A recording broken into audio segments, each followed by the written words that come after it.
Уважаемые коллеги, добрый день.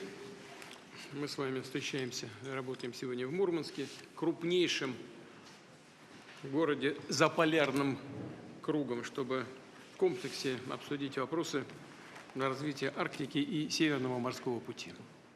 Отмечу, что и сам город, и Мурманская область задают всем арктическим регионам пример динамичного, поступательного развития. Здесь реализуются масштабные, во многом уникальные промышленные и логистические проекты, такие как Центр строительства крупнотоннажных морских сооружений в Белокаменке, развитие и модернизация Мурманского транспортного узла, включая открытие новых терминалов и расширение железнодорожных подходов.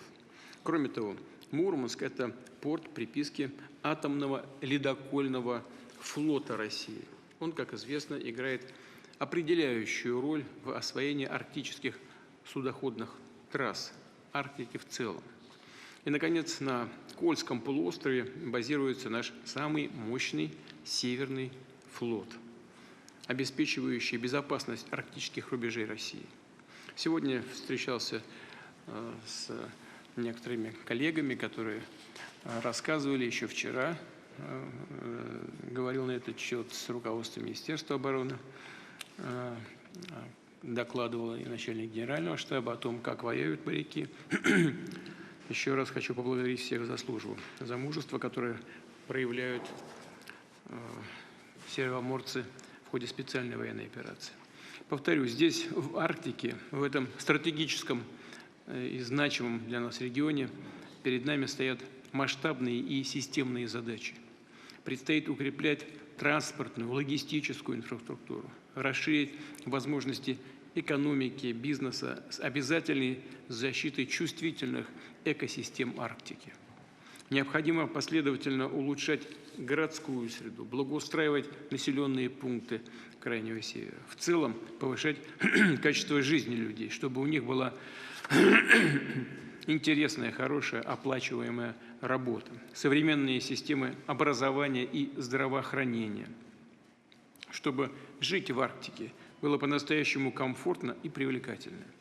Очевидно, что все эти задачи требуют комплексного подхода, четких планов, просчитанных на длительную перспективу, сочетание усилий федеральных министерств и региональных команд, деловых и научных кругов, общественных объединений.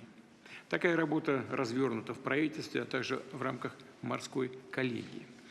Знаю, что накануне нашего совещания прошли мероприятия и специально созданной комиссией Государственного совета. Она называется «Северный морской путь и Арктика». Ее возглавил губернатор Мурманской области Андрей Владимирович Чибис. Во всех этих форматах обсуждается идея по стратегическому развитию Арктики. Готовятся предложения, которые мы сегодня рассмотрим. При этом обращаю внимание участников совещания. Сейчас, после всех дискуссий, нам нужно выходить на предельно конкретные финансовые, управленческие, законодательные решения. Напомню, мы уже обсуждали с правительством вопрос о том, что нужно в деталях определить модель развития Севморпути, обеспечить его грузопотоки, инфраструктуры и флотом. Договорились отработать все организационные моменты. К сожалению, решения на этот счет до сих пор не приняты, а модель не составлена. Я обращаю на это внимание коллег. Безусловно, важно учитывать сегодняшние объективные проблемы, трудности и ограничения. Но, несмотря на это, мы не должны откладывать запуск проектов развития, важных для Арктики, да и для всей России. Я прошу строить свои доклады сегодня, уважаемые коллеги, исходя именно из этих соображений. Начнем работать. Слово Трутневу Юрию Петровичу, прошу вас.